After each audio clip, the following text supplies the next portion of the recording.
इसीलिए मुझे ही आगे रहने दो। ठीक है मामाश्री। हाँ तो ठीक है, यदि दोनों पक्ष विभाजन के लिए प्रस्तुत हैं तो यही सही।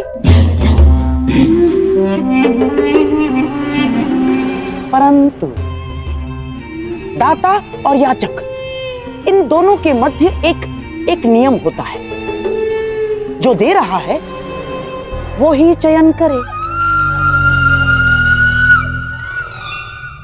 तो इसके नाते विभाजन में पांडवों को कौन सी भूमि मिलेगी, इसका विकल्प देने का अधिकार केवल दुर्योधन का है।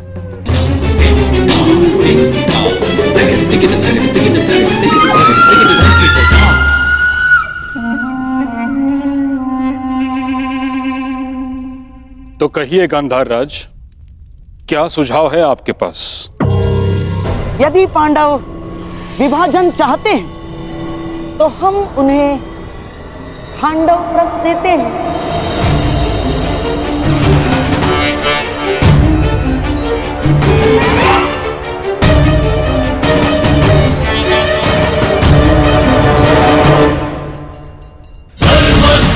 और यदि पांडवों को खांडव प्रस्थ स्वीकार नहीं तो हमें भी विभाजन स्वीकार नहीं।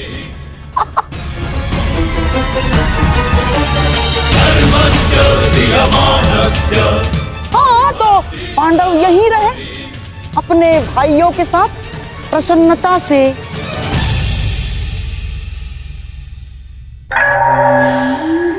प्रेम से और सेवा से। यह अन्याय है गांधार राज।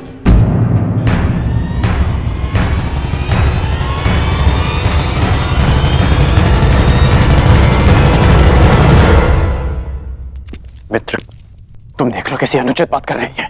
खांडव प्रस्थ, उस भूमि पर कांटे तक नहीं होते, बंजर भूमि है वो, अंग से भी अधिक बंजर, जैसे आप शापित हो। महाराज, यदि विभाजन नीति अनुसार करना है, पांडवों को वो भूमि देना नीति का अपमान है।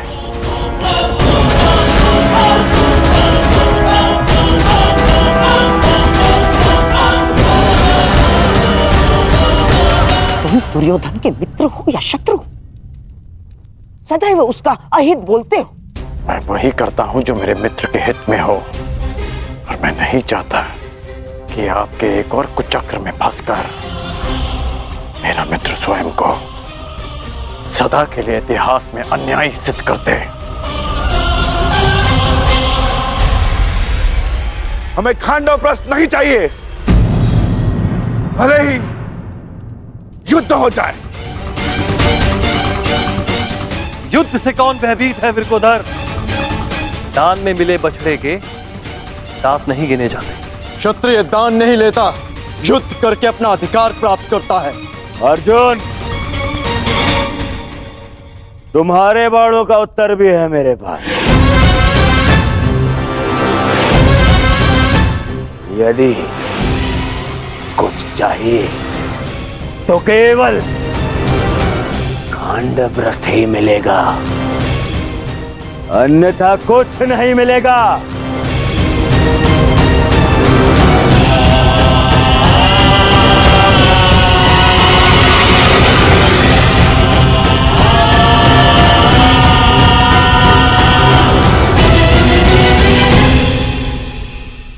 मित्र,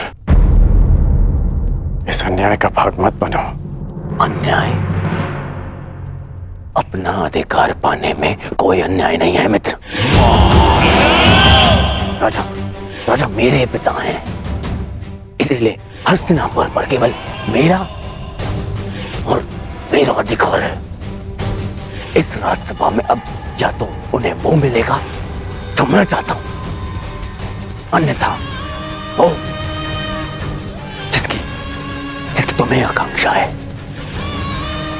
वो युद्ध है, युद्ध। इसलिए मामा श्री जो कर रहे हैं उन्हें करने दो। परंतु यदि पांडवों ने खांडव प्रस्थ स्वीकार कर लिया तो क्या करोगे?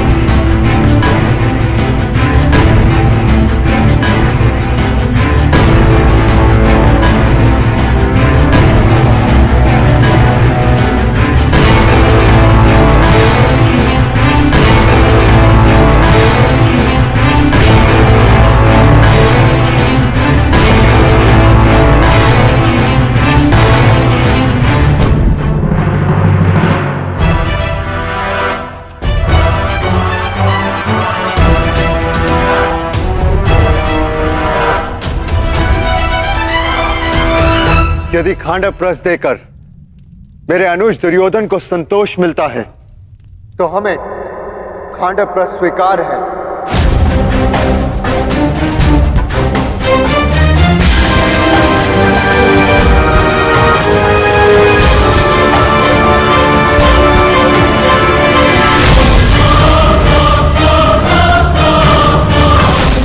हम 5 भाई जहां भी एक साथ हो, वो स्थान भले ही बंजर हो, लेकिन हमारे लिए स्वर्ग से कम नहीं।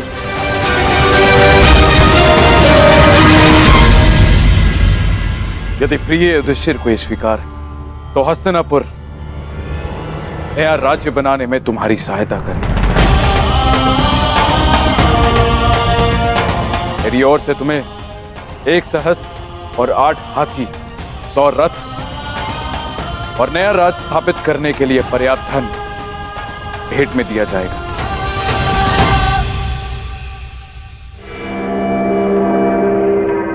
परंतु पुत्र, इसके बदले मुझे भी तुमसे कुछ चाहिए।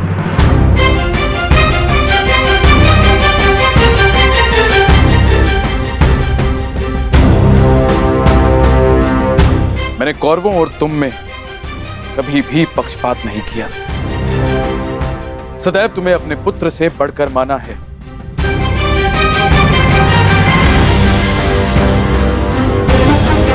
तुम 5 भाई सर्वशक्तिशाली हो। पांचाली जैसी चतुर भार्या है तुम्हारे पास, परंतु पुत्र, इस जन्मांध धृतराष्ट्र के पास कोई मार्गदर्शक नहीं। गांधारी और मुझे पथ दिखाने वाला कोई तो चाहिए पुत्र, कोई ऐसा जिसके समीप रहने से मेरे भ्राता पांडु की स्मृति बनी रहे। इसीलिए मेरी इच्छा है पुत्र कि तुम्हारी माता कुंती यहीं हस्तिनापुर में रहे।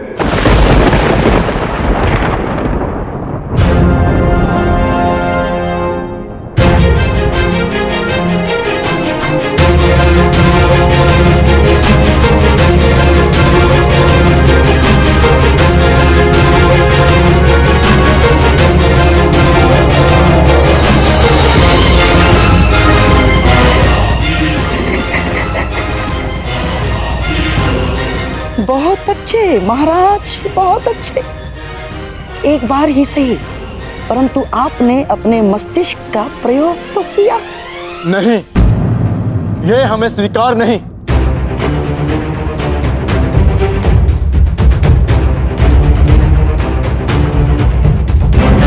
हाँ, यदि यही विभाजन की शर्त है तो हमें स्वीकार नहीं चाहिए पिताश्री।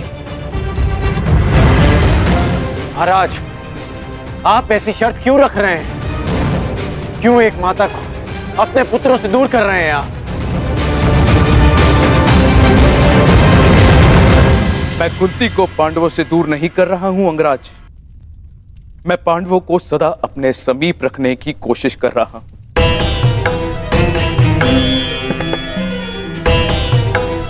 कुंती यहां हस्तिनापुर में रहेगी तो पांडु पुत्र यहां आते जाते रहेंगे।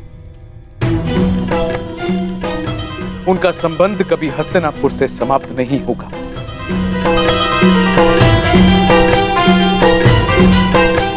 मेरी आंखें देख नहीं सकती, परंतु पांडु पुत्रों का स्वर मुझे सुनने को तो मिलता रहेगा।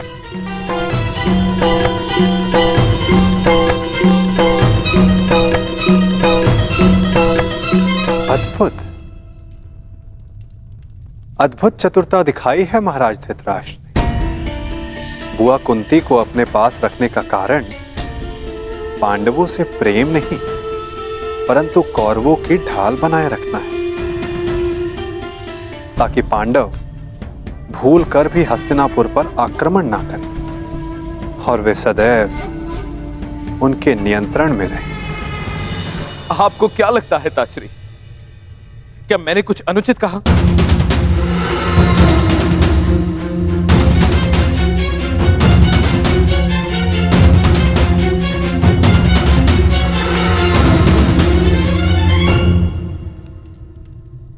हम अपनी माता के बिना नहीं जाएंगे। भले जो भी हो, माता हमारे साथ ही जाएंगी। मैं कहाँ रहूंगी? ये निर्णय लेने का अधिकार मेरा है। मुझे ताजश्री और गांधारी दीदी के साथ रहना स्वीकार्य है।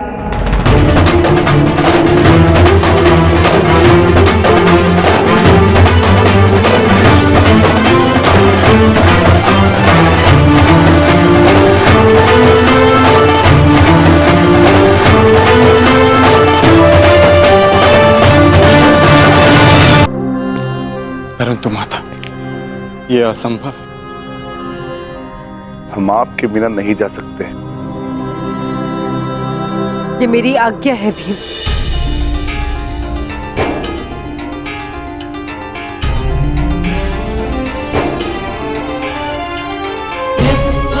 अर्जुन, भीम जीवन में कुछ निर्णय स्वीकारने में बड़े कठोर हो सकते हैं, चूंकि वे निर्णय नहीं, समय द्वारा ली जाने वाली परीक्षा होती है।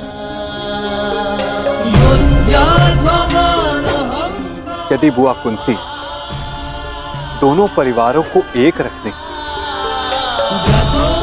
महाराज धृतराष्ट्र की इच्छा पूर्ण करने के लिए इतना बड़ा बलिदान दे रही है, तो आप सबको इसका सम्मान करना चाहिए।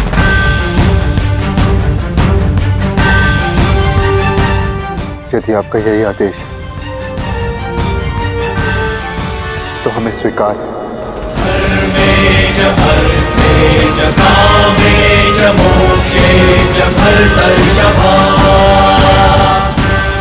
पितामह और माता से दूर रह पाना कठिन और कष्टप्रद होगा, परंतु आपकी इच्छा पूर्ति के लिए हम आपको छोड़कर खांडवप्रस्थ जाएंगे।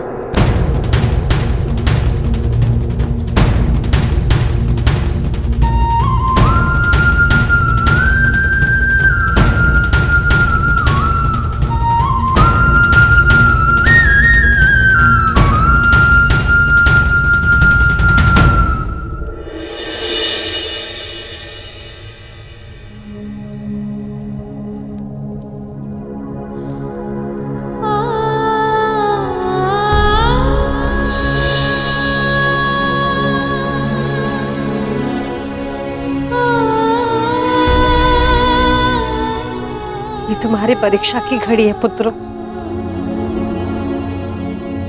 तुम्हें बंजर भूमि में पुष्प खिलाने, परिश्रम करना है और पांचों साथ रहना।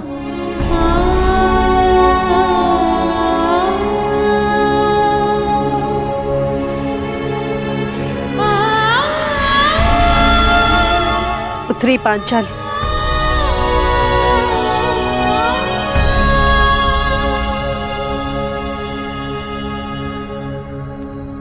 से मेरे पांचों पुत्र तुम्हारा उत्तरदायित्व है।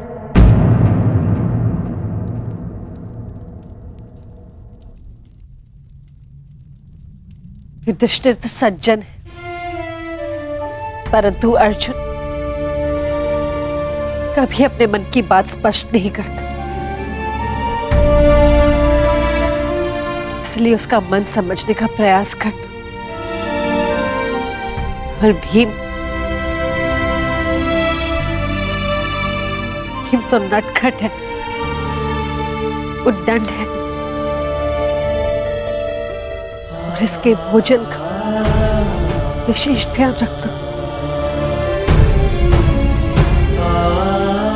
नकुल और सहदेव कहने के लिए माद्री के पुत्र हैं,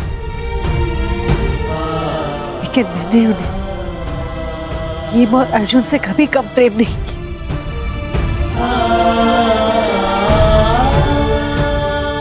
अब तक मैंने इन पांचों भाइयों को एक रखा, अभी उत्तरदायित्व तुम्हारा है या किसी ने।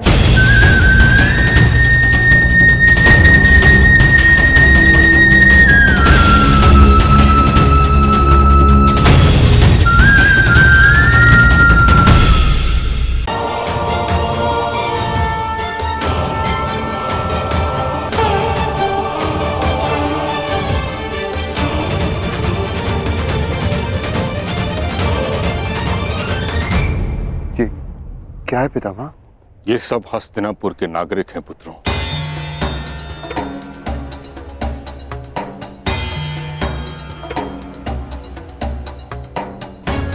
जो तुम्हारे साथ खांडव प्रस्थ में बसने की इच्छुक हैं।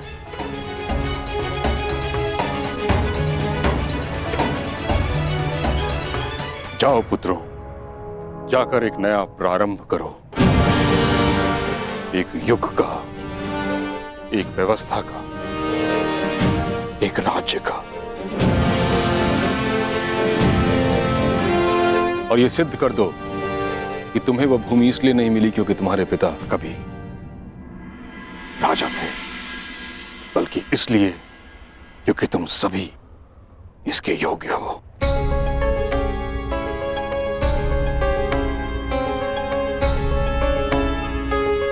आयुष्मान भव। समय सी शक्ति है,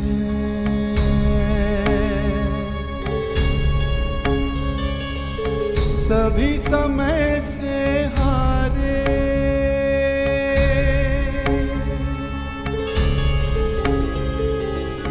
समय सी शक्ति है, सभी समय से हारे, राजा हो या रंग सभी बनते रहे बेचारे। समय बड़ा महान है इस जग में, समय बड़ा महान, समय बड़ा महान है इस जग में, समय बड़ा महान।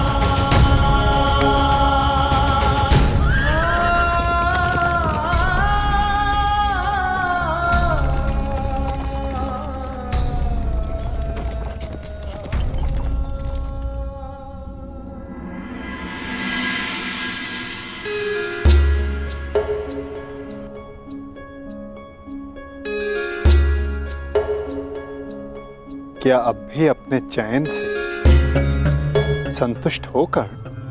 हाँ वासुदेव, मैं अब भी अपने चैन पर अडिग हूं,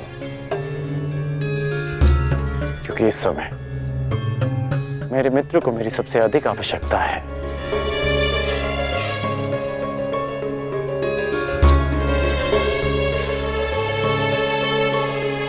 वासुदेव, अब समझ आया कि आपने मुझे पांचाल से सीधा हस्तिनापुर आने को क्यों कहा। आपने उस चक्रवात को विभाजन की दीवार से रोक लिया। कहाँ कर उस चक्रवात का तो यहां से अब प्रारंभ हुआ है।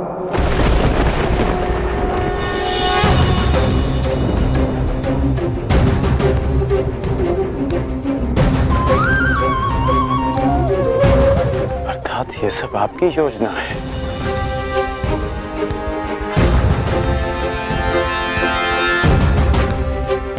पहले आप पांचाली के स्वयंवर में गए, फिर हस्तिनापुर आए,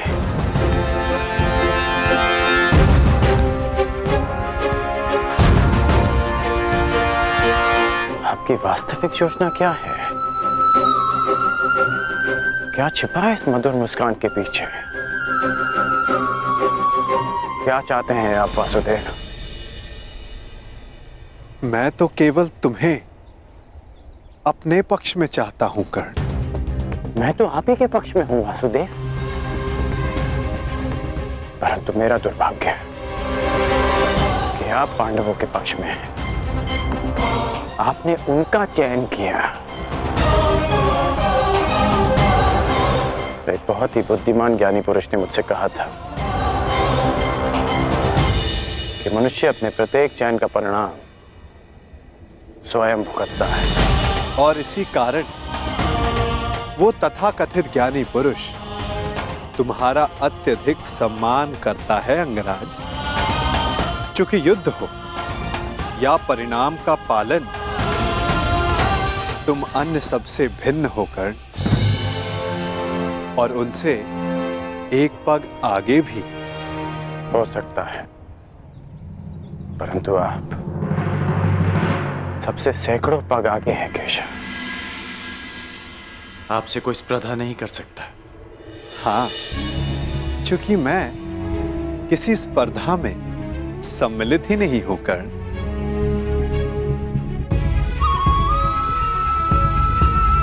अब मुझे जाना होगा,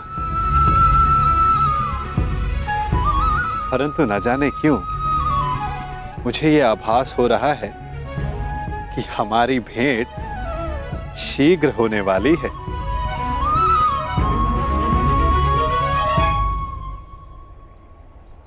आपसे पुनः मिलना अच्छा लगेगा वासुदेव। बस इतनी सी आशा है कि कूटनीति का फिर से कोई खेल ना हो। मैं कूटनीति नहीं खेलता कर्ण। मैं तो बस नीति के लिए मार्ग बनाता हूं। जहां कोई पथ ना हो वहां पथ प्रदर्शन करता हूं। सारथी जो हूं।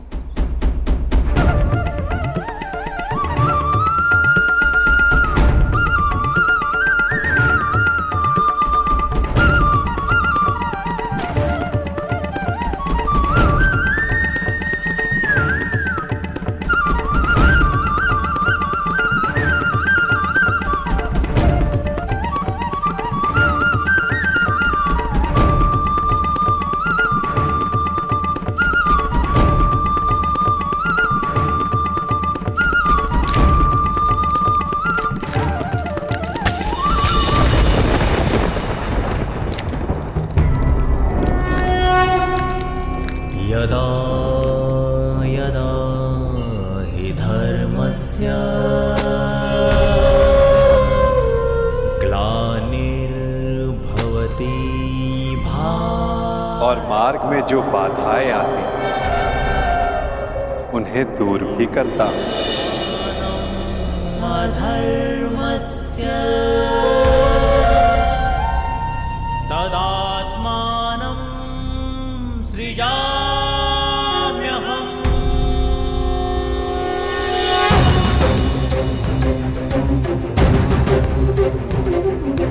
परित्राणाय साधूनां विनाशाय च दुष्कृतां।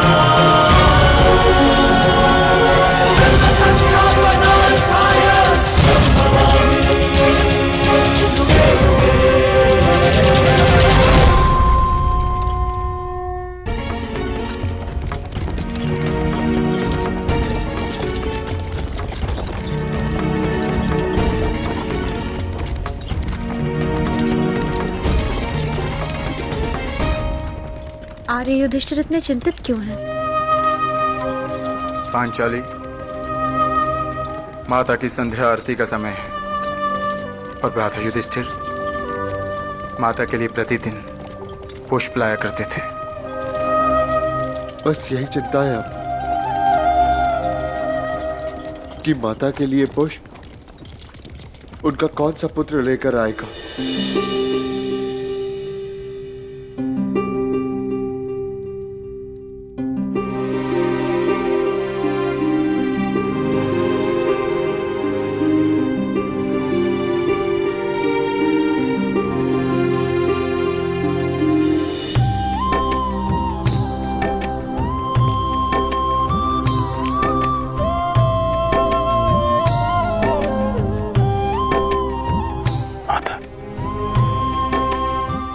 पुत्रों के हस्तिनापुर से जाने का खेद है मुझे।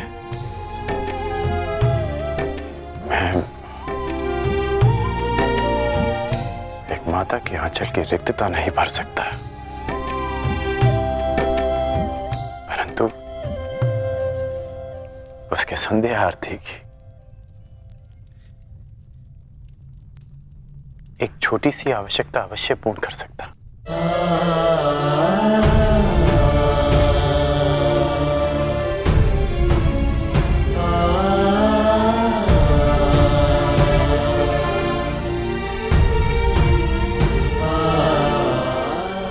बहुत चिंतित होकर उस बंजर खांडव प्रस्थ में न जाने मेरे पुत्र किन कठिनाइयों में होंगे।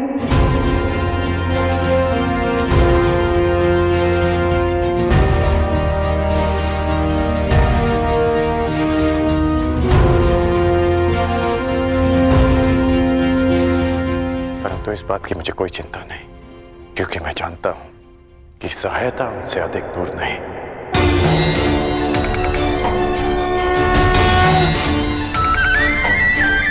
श्री कृष्ण गोविंद हरे मुरारी, हे नाथ नारायण वासुदेवा। मेरा विश्वास कीजिए, सम्राट का पदभार उठाने में सक्षम हूं मैं।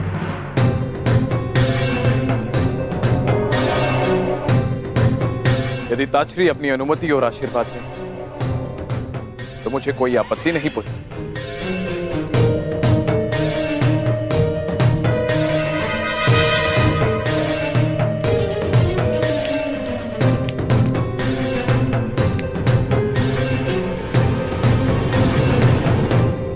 मेरा आशीर्वाद तुम्हारे साथ है दुर्योधन।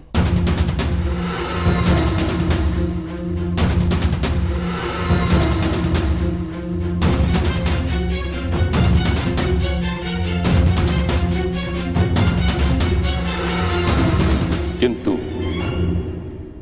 मेरी अनुमति नहीं।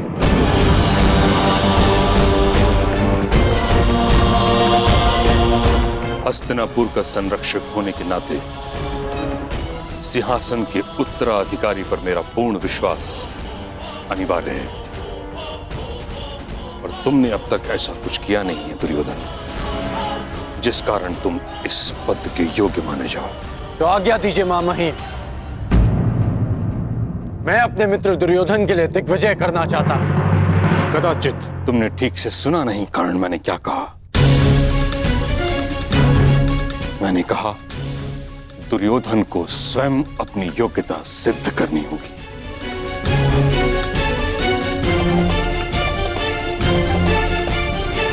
सम्राट बनने के लिए योग्यता का अर्थ केवल रण विजय प्राप्त करना नहीं, शान प्रबंधन भी है। युद्ध नीति नहीं, मैत्री नीति भी है।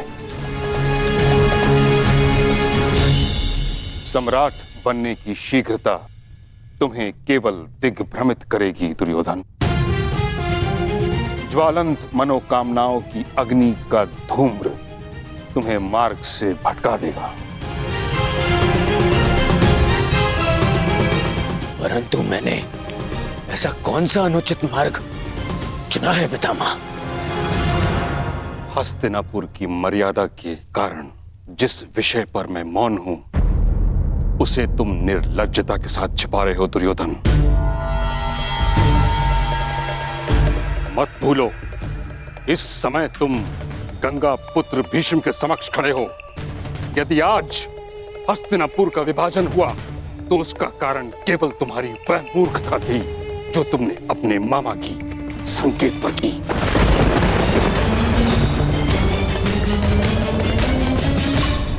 लक्ष्य ग्रह की अग्नि में हस्तिनापुर को जलते हुए नहीं देख सकता था मैं।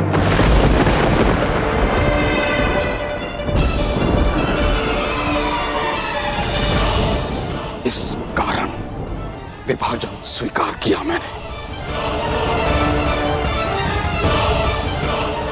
और अब जब तक मुझे यह विश्वास नहीं हो जाता कि तुम नीति से शासन करने में सक्षम हो, कुचक्र से नहीं, तब तक मैं तुम्हारे अभिषेक की अनुमति नहीं दूंगा।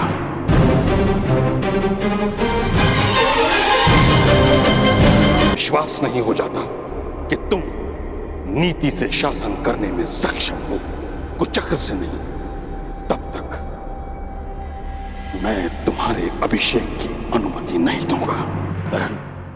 परंतु पितामह। दुर्योधन, अभी तुम इतने बड़े नहीं हुए कि गंगा पुत्र के सुझाव का विरोध करो, समझे? महामहिम, महामहिम बच्चा है, नहीं समझता कुछ बातें, परंतु मैं आपसे सहमत हूं और आपको विश्वास दिलाता हूं कि दुर्योधन अपने सिंहासन पर तभी अधिकार दिखाएगा जब वो आपकी परीक्षा की कसौटी पर खरा उतरेगा। महामहिम,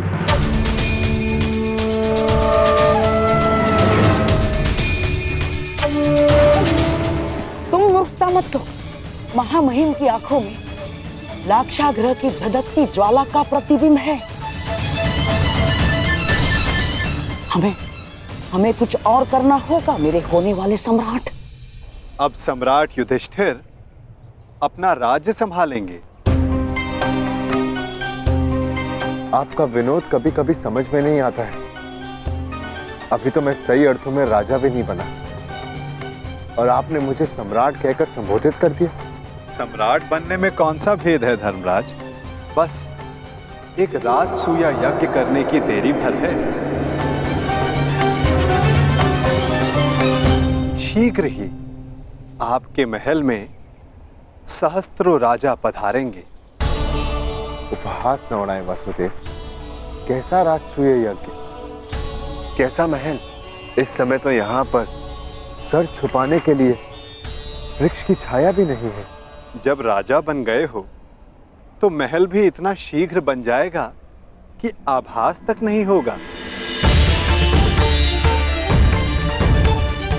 बस महल की नींव बलशाली रखनी होगी और इसके लिए मुहूर्त विचारने का समय नहीं है धर्मराज। बस मेरे कथन पर विश्वास कीजिए और तैयार हो जाएं।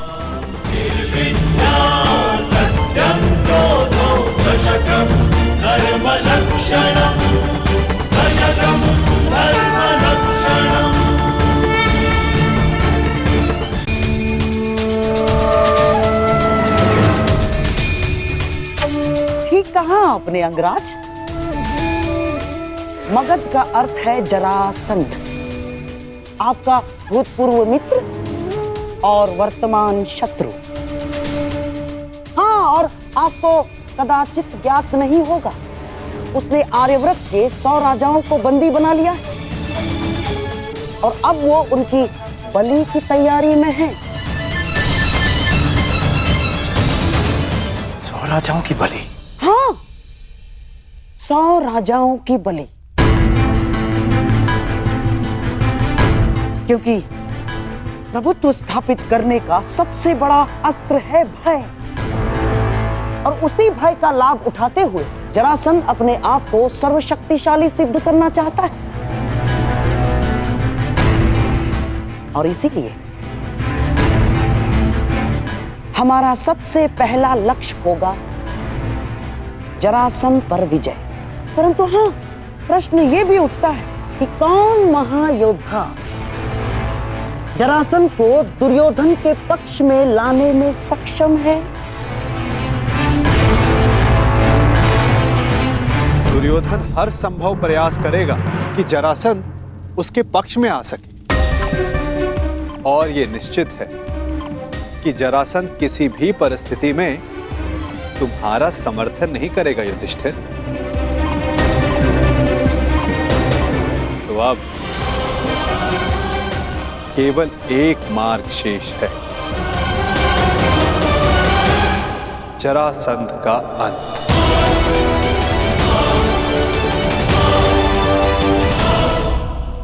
अर्थात आप उसका वध कर देंगे माधव?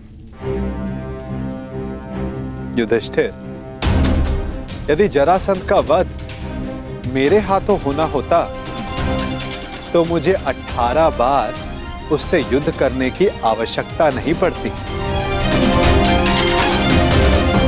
जरासंध का वध किसी और के हाथों लिखा है।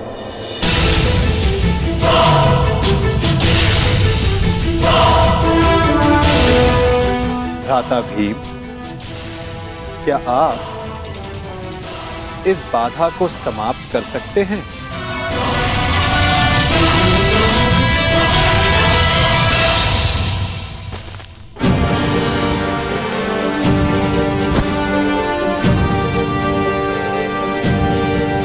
उत्तम। यदि इस प्रकार आप मेरी मंशा भांप लें तो प्रत्येक समस्या का समाधान निश्चित है। मैं वासुदेव की मंशा जानता हूं। वो किसी भी प्रकार जरासंध पर पांडवों की विजय प्राप्त करने का प्रयास करेंगे, परंतु तुम चिंता मत करना मित्र।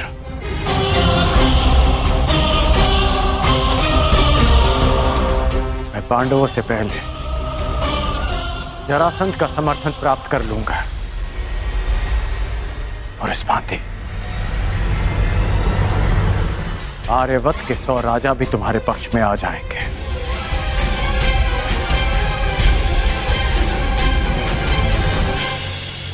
इससे पूर्व कि जरासंध दुर्योधन का समर्थन करे, उसका अंत आवश्यक है। अर्थात हमें जरासंध का वध करना होगा।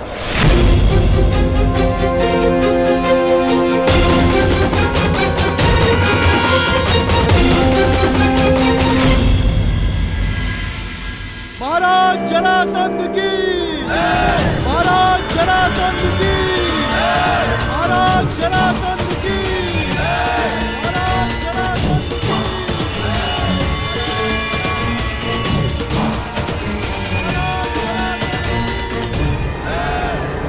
महाराज जरासंध की।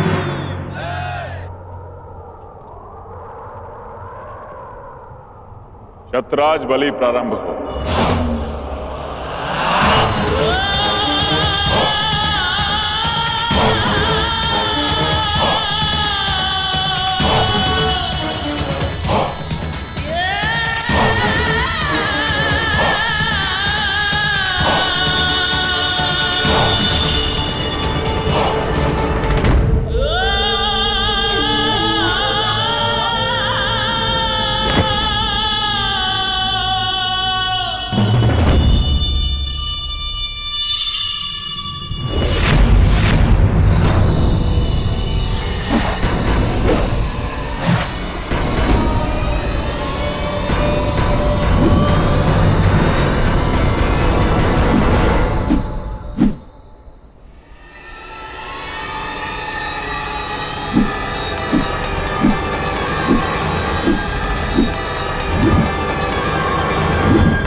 एक राजा को दूसरे राजा के साथ वो व्यवहार नहीं करना चाहिए जो वो स्वयं के लिए नहीं चाहता।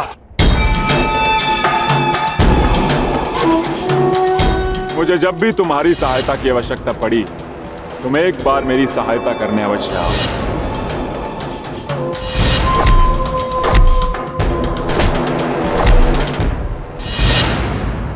क्या कहकर पुकारूं तुम्हें?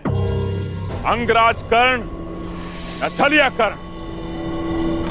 वचन भंग कर्ण या फिर मित्रता करके मित्रद्रोह करने वाला कर्ण?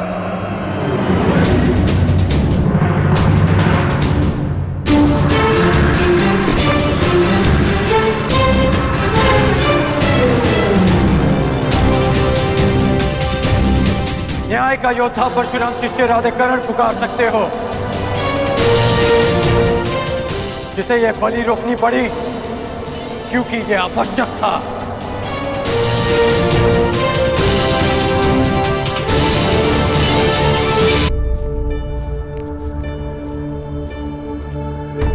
क्या यह आवश्यक है वासुदेव?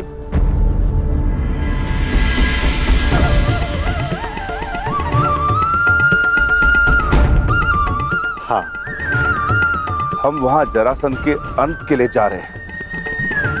अपनी सुरक्षा के लिए वेश बदल कर जाना, क्या यह कायरता नहीं? नहीं भीम, हमने ये वेश उन सैनिकों के प्राणों की रक्षा के लिए धारण किया है जो हमें पहचान कर हम पर आक्रमण करेंगे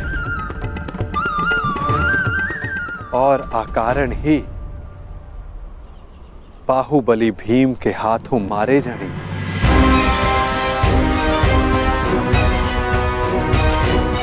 अब प्रस्थान करें। मुझे अभी भी प्रतीत होता है कि जो हम करने जा रहे हैं वो योद्धाओं की मर्यादा नहीं।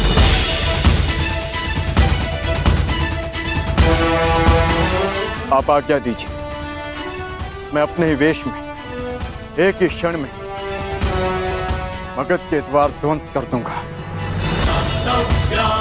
और जरासंध को भी धराशायी कर दूंगा। तुम्हारा ये आक्रोश और तुम्हारी युद्ध के लिए ये उत्सुकता मुझे किसी और का स्मरण करा रही है अर्जुन।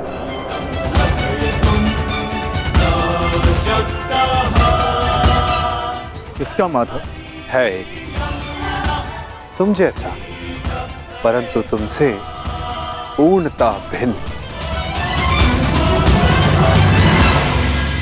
जीवन के कर्म में भी और कर्म के परिणाम में भी।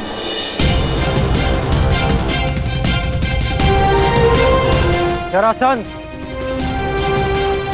मैं मित्र दुर्योधन की ओर से तुम्हें सावधान करने आया हूं। शीघ्र ही तुम पर आक्रमण होने वाला है, इसलिए अपनी सुरक्षा का प्रबंध करो और हस्तिनापुर से संधि भी। और इस मित्रता का मोल क्या होगा?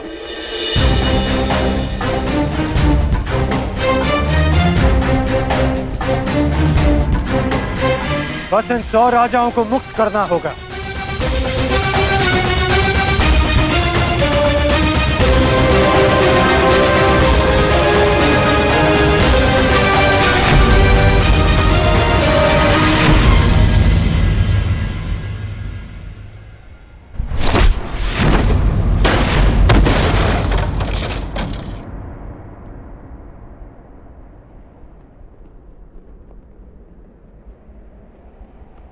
जरासंध तुम जैसे छल करने वालों से संधि नहीं करता,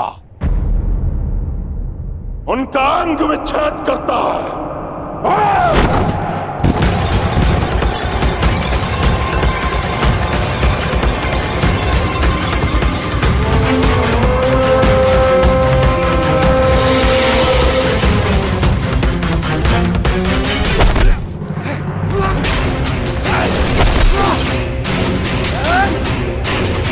मेरी बात मानो, इन राजाओं को मुक्त कर दो जरासंध। और राजा की नहीं, एक तो एक राजाओं की बलि चढ़ेगी कर।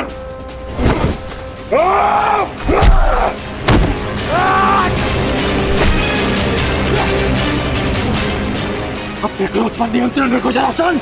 तुम्हें देखते ही क्रोध ने मुझ पर नियंत्रण कर लिया कर।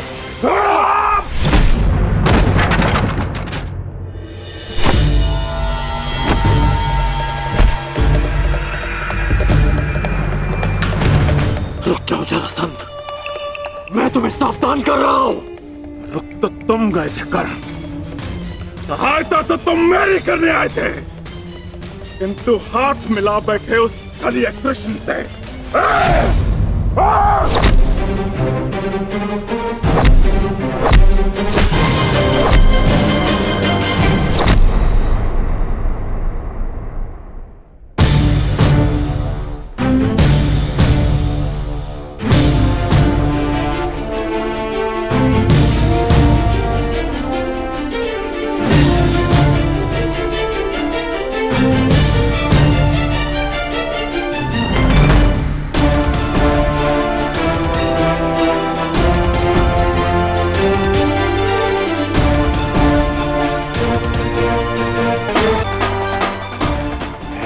युद्ध करने नहीं आया। यदि युद्ध करने आया होता तो तुम और ये युद्ध कब के समाप्त हो गए होते। इस भांति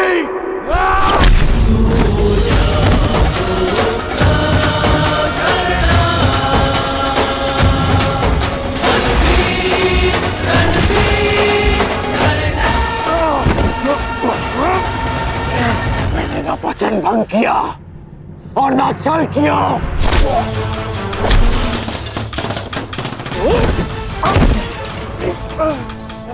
मैं युद्ध में तुम्हारी सहायता के लिए पहुंचा था, परंतु रुक रहा क्योंकि वासुदेव शांति का प्रयास कर रहे थे।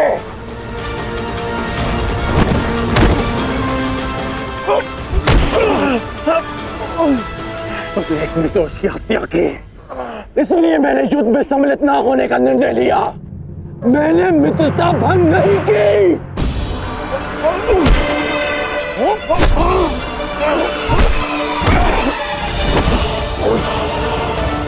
मेरे शत्रु के साथ खड़े रहने वाला मेरा मित्र नहीं।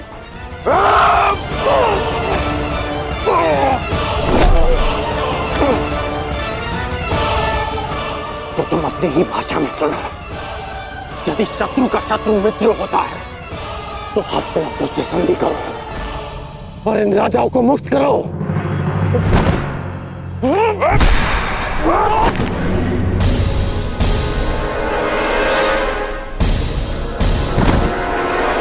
आज तुम वासुदेव के विरुद्ध हो। नहीं, मैं वासुदेव के विरुद्ध नहीं, परंतु अपने मित्र दुर्योधन के साथ हूं, जो वासुदेव के विरुद्ध हैं। अब मेरी बात ध्यान से सुनो। तुम पे शीघ्र ही आक्रमण होने वाला है, इसलिए हस्तिनापुर से संधि करके दुर्योधन से मित्रता स्वीकार करो। कृष्ण का विरोध करने वाले के लिए 100 राजा क्या, मैं सहस्त्र राजाओं को छोड़ सकता हूं। मुझे तुम्हारी संधि स्वीकार है। अब ये सभी राजा मुक्त हैं।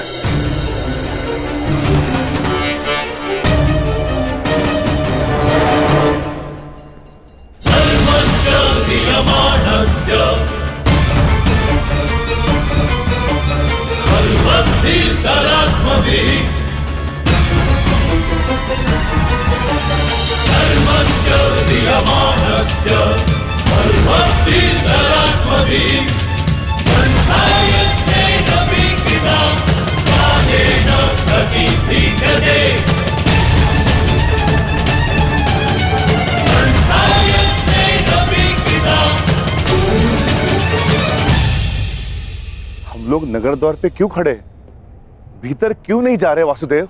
शांत विकोधर।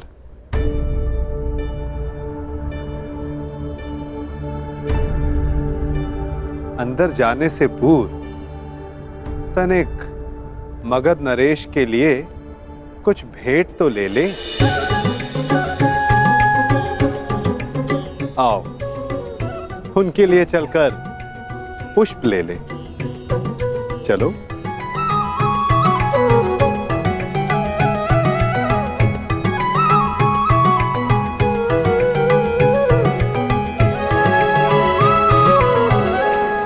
आप सब अपने राज्य जाने के लिए मुक्त हैं। आइए।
तुम्हें वासुदेव कृष्ण ने भेजा है ना?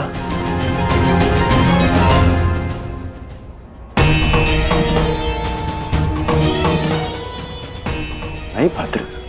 यदि मैं मुक्त हो गया हूं तो अवश्य ही तुम्हें कृष्ण ने भेजा है, और जो तुम्हें कृष्ण ने नहीं भेजा अर्थात मैं मुक्त नहीं हुआ।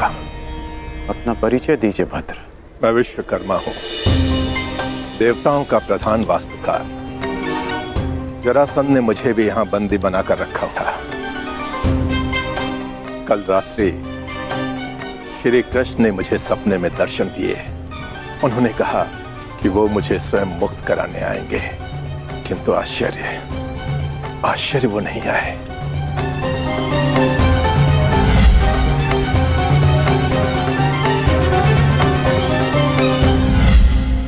वो आ चुके हैं।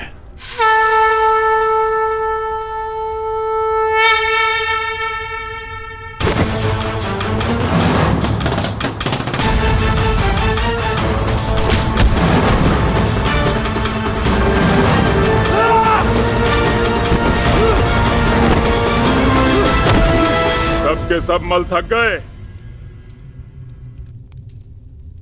यहां कोई भी नहीं जो जरासंध से मल युद्ध कर सके।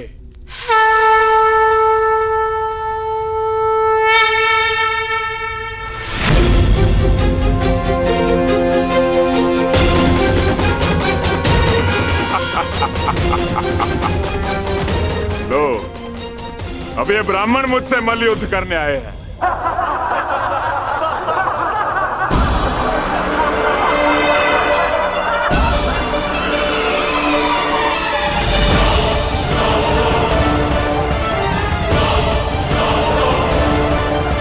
हम तो पूजा स्थल के लिए निकले थे मगध नरेश, परंतु भूलवश हम यहाँ आ गए। अच्छा हुआ भूलवश इस घेरे में नहीं चले आए, अन्यथा मुझसे मल्ल युद्ध करना होता। अब अपनी भूल सुधारो और यहाँ से चले जाओ। यह स्थल केवल और केवल योद्धाओं के लिए, निर्बल ब्राह्मणों के लिए नहीं। जी राजन, जैसी आपकी इच्छा।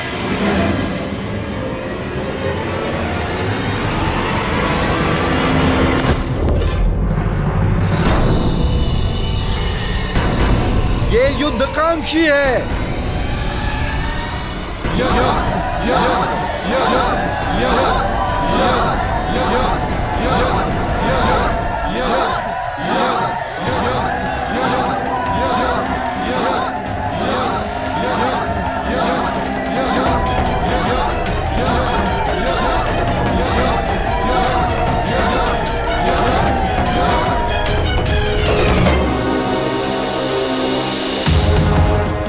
लगता है आपने सुना नहीं ब्राह्मण देव। अब कृपया इस घेरे से बाहर चले जाइए, अन्यथा मुझे एक ब्राह्मण हत्या का पाप लगेगा।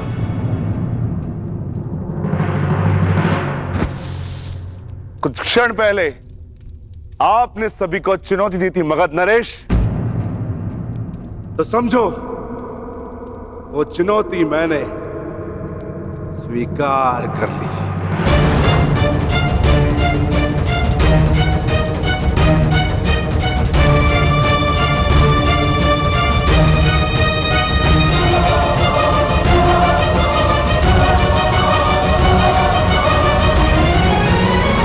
अद्भुत आत्मविश्वास है आप में ब्राह्मण देव, किंतु आज आपके साथ साथ आपका यह आत्मविश्वास भी टूट जाएगा। वैसे मल्ल युद्ध के नियम तो जानते हो ना ब्राह्मण देव? हाँ, जब तक एक योद्धा पराजय स्वीकार ना कर ले, युद्ध होता रहेगा।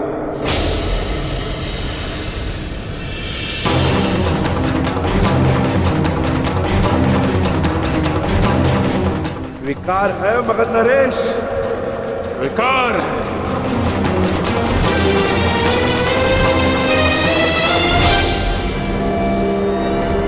नहीं जरासंध!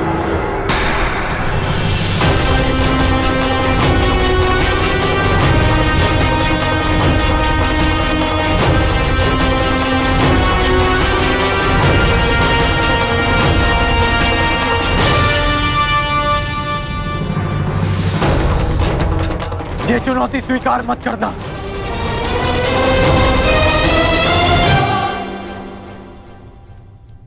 क्योंकि यह ब्राह्मण नहीं है।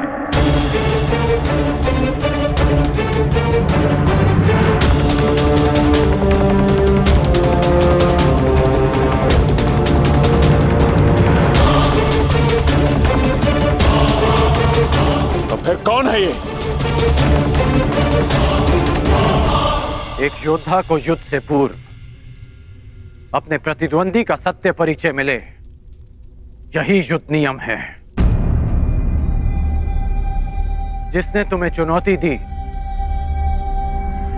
वो वृकोदर भीम है।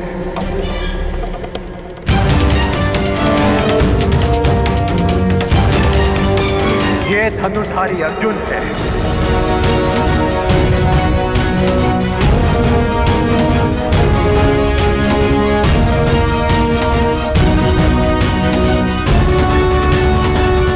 और भीम के पीछे जो खड़े हैं वो वासुदेव कृष्ण है।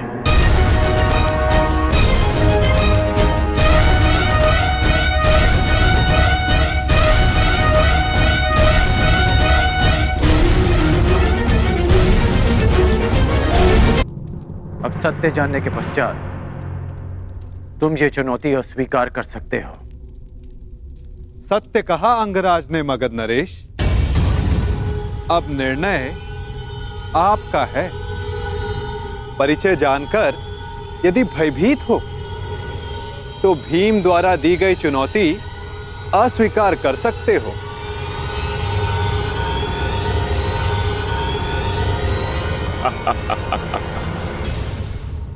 मैं तुम्हारी भांति रणछोड़ नहीं हूं वासुदेव। युद्ध की चुनौती मैं किसी भी परिस्थिति में, किसी भी वेश में कभी टाल नहीं सकता।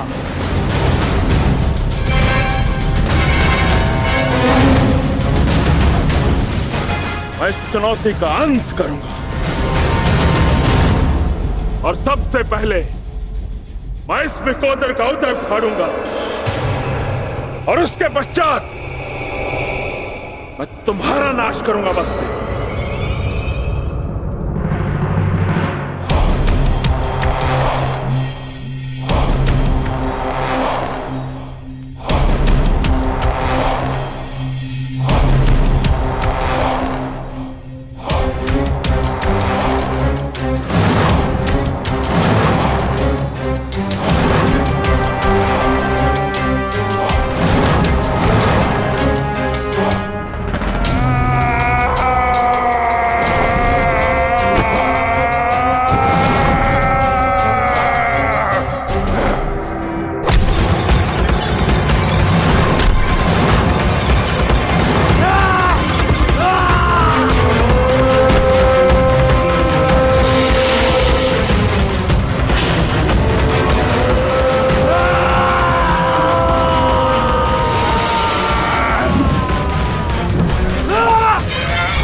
क्या यह युद्ध समाप्त होगा?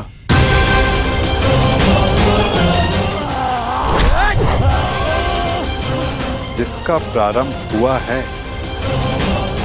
उसका अंत भी निश्चित होता है पार्थ।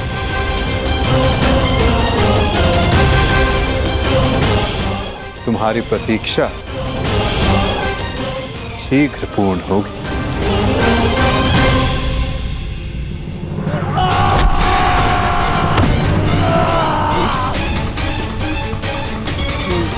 उठो जरासंध, युद्ध करो, उठो।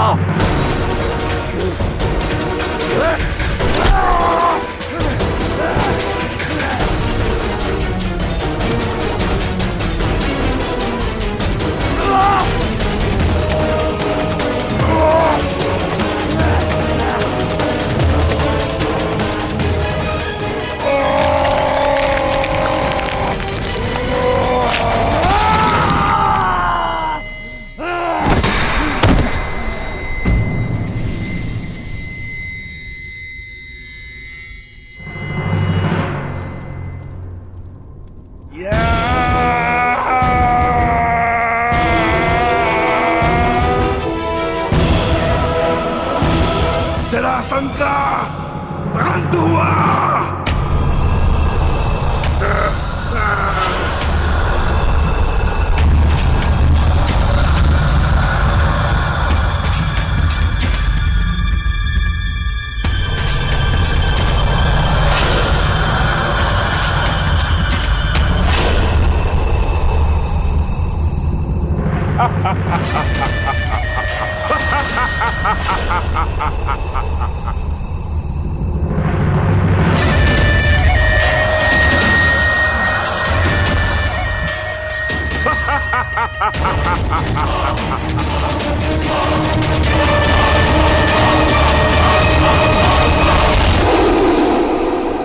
मुझे चुनौती देने से पूर्व मेरे जन्म की कथा तो जान लेते।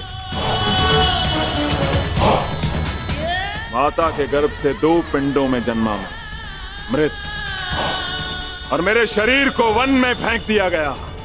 वहां जरा नामक राक्षसनी ने उन पिंडों की संधि करके जोड़ा और मेरा नामकरण हुआ जरासंध।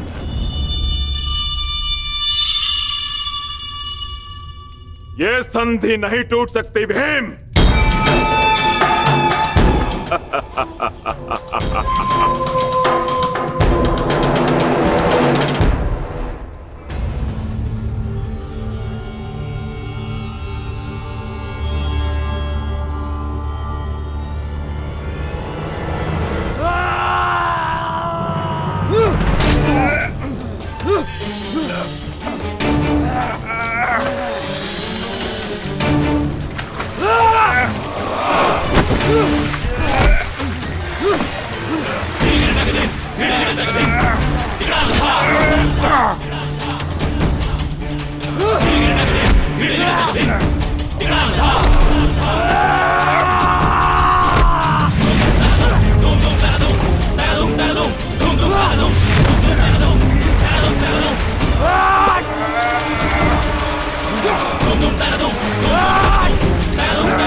ये अन्याय है,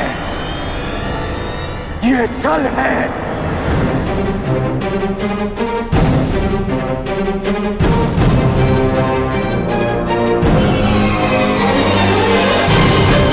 में से एक योद्धा की पराजय स्वीकारने तक या मृत्यु तक होता रहेगा। जरासंध ने पराजय स्वीकारी नहीं, अंततः उसे मृत्यु प्राप्त हुई कर अकारण किसी का वध करना, क्या ये अनीति नहीं? जरासंध ने भीम को क्या हानि पहुंचाई थी? तो उस सर्प ने तुम्हें क्या हानि पहुंचाई थी कर्ण, जिसका तुमने वध कर दिया था? मैंने उस सर्प का वध किया क्योंकि वो मेरे निरपराध सारथी को डसने वाला था। यदि वो सर्प दंड का भागी था तो जरासंध भी दंड का भागी था कर्ण, जिसने 100 राजाओं की बलि चढ़ानी चाहिए। परंतु मैंने उन 100 राजाओं को मुक्त किया, फिर उसका वध क्यों किया? तुमने जरासंध से संधि की, 100 राजाओं को मुक्त भी करवाया कर, परंतु ये संसार क्या जरासंध के आतंक से मुक्त था? नहीं कर। तुम किसी की प्रवृत्ति नहीं बदल सकते मित्र, और जरासंध की प्रवृत्ति थी आतंक फैलाना, इसीलिए उसका विनाश आवश्यक था। मैं अपने ज्येष्ठ भ्राता महाराज युधिष्ठिर की ओर से यह घोषणा करता हूं कि आज आप जरासंध के आतंक से सदा सदा के लिए मुक्त हुए। महाराज युधिष्ठिर की जय, वासुदेव कृष्ण की जय, महाराज युधिष्ठिर की जय, वासुदेव कृष्ण की जय। हम सब आपके आभारी हैं महावीर अर्जुन। हम सब अपने आप को महाराज युधिष्ठिर के अधीन स्वीकार करते हैं। जो अधीन हो वो दास होता है, और हमें दास नहीं, आपकी मित्रता चाहिए। महाराज युधिष्ठिर की जय, महाराज युधिष्ठिर की जय। इन लोगों ने अपना चयन कर लिया है अंगराज, और मुझे उस पल की प्रतीक्षा है जब तुम उचित चयन करोगे कर।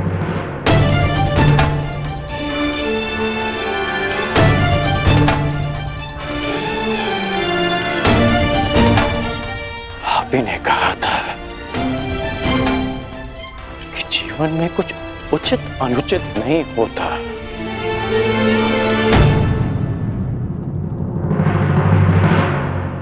अब समझ में आया कि ऐसा क्यों कहा था। यदि कुछ है तो वो है कर्म, और आपके कर्म के परिणाम, और मेरे कर्म मेरी दृष्टिकोण में उचित हैं, और आपके कर्म आपकी दृष्टिकोण में अद्भुत।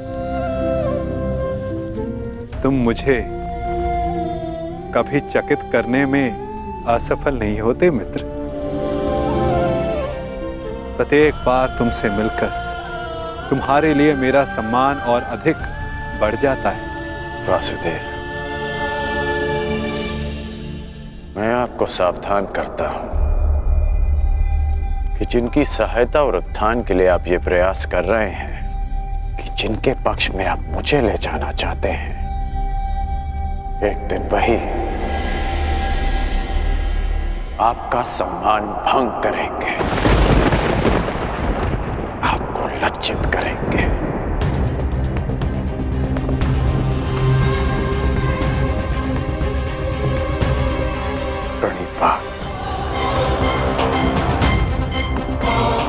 प्रणिपात अंगराज।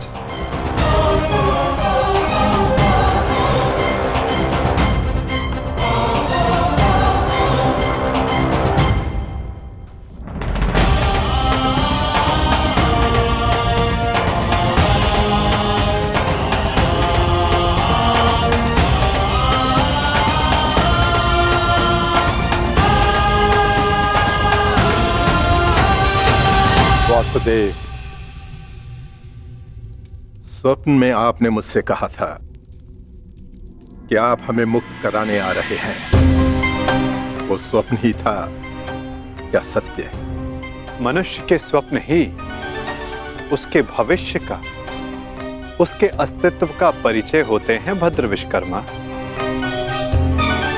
यदि मनुष्य स्वप्न देखेगा नहीं तो उन्हें पूर्ण करने की चेष्टा कैसे करेगा?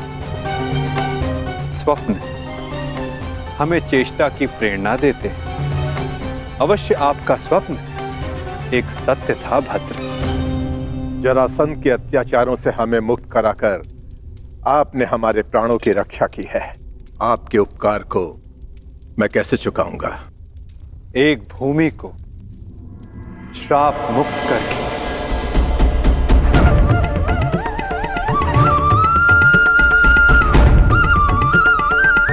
मैं? हाँ, क्योंकि जहां श्राप हो वहां पाप को जड़े बैठाने का अवसर मिलता है और पाप का तारण एक पुण्य आत्मा ही कर सकती है भद्र।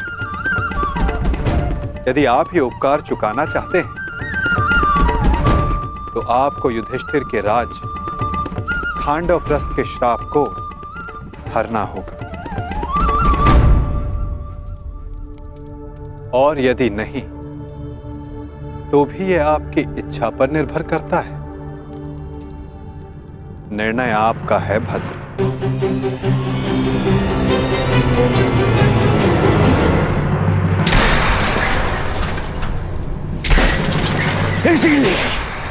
इसीलिए मुझे वो कृष्ण पूरी आंख नहीं सुहाता। हर बार कुछ ऐसा करता है कि मेरा स्वप्न चूर चूर हो जाए। हर बार मामा जी। स्वप्न की बात कर रहे हो मेरे होने वाले सम्राट? स्वप्न की?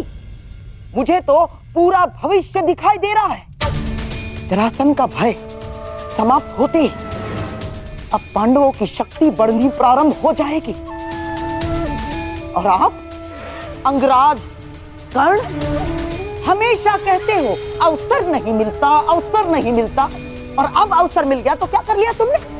जरासंध जैसा महान बलशाली योद्धा मित्र खोया तो खोया, और वो 100 राजा वो भी पांडवों के पक्ष में चले गए। मेरा कर्तव्य जरासंध को हमारे पक्ष में करना था जो मैंने किया, परंतु वो राजा किसके पक्ष में जाएंगे इस विकल्प के चयन पर उनका अधिकार था, मेरा नहीं। विकल्प? अंगराज, कदाचित आपको ज्ञात नहीं होगा, शासक कभी भी प्रजा के सामने विकल्प नहीं रखता ना। वो केवल प्रजा को अनुभव करवाता है कि उनके पास चुनने का विकल्प है, परंतु वास्तविकता में वो केवल वही चुनवाता है जो वो चाहता है। जैसे अर्जुन ने किया। उन 100 राजाओं के समक्ष केवल एक ही विकल्प रखा, युधिष्ठिर से मित्रता। और आप उन्हें स्वतंत्रता की भेंट चढ़ा कर चले आए। परंतु अंगराज, इसमें तुम्हारा क्या दोष? ना, तुम्हारा कोई दोष नहीं है इसमें। क्योंकि शासन कला और राजनीति कुल से आती है, कुल से। और तुम जिस कुल में जन्मे हो वो शासक नहीं, शासित है, शासित। और तुम्हारे रक्त में नेतृत्व करना नहीं, अनुसरण करना और आज्ञा का पालन करना है। समझ गए अंगराज?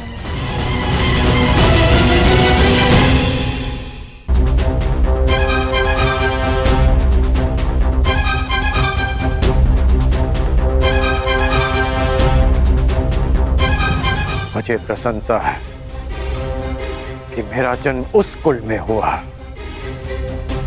जहां रथ चक्र बनाए जाते हैं, कुछ चक्र नहीं।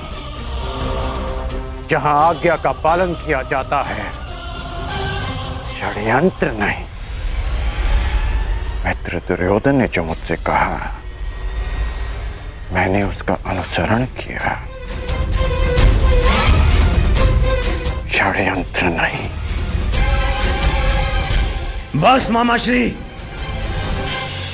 वहां वो पांडव अपना बल बढ़ा रहे हैं और आप मेरे मित्र का अपमान कर रहे हैं मामाश्री।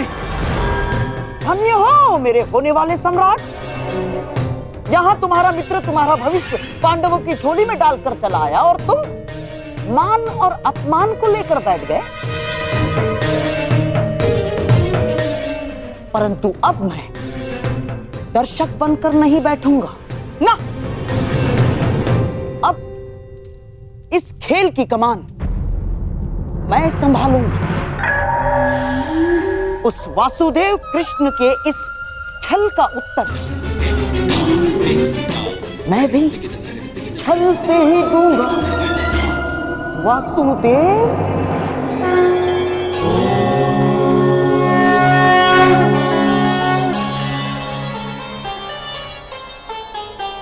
नारायणं नमस्कृत्य नरं चैव नरोत्तमं देवीं सरस्वतीं व्यासं ततो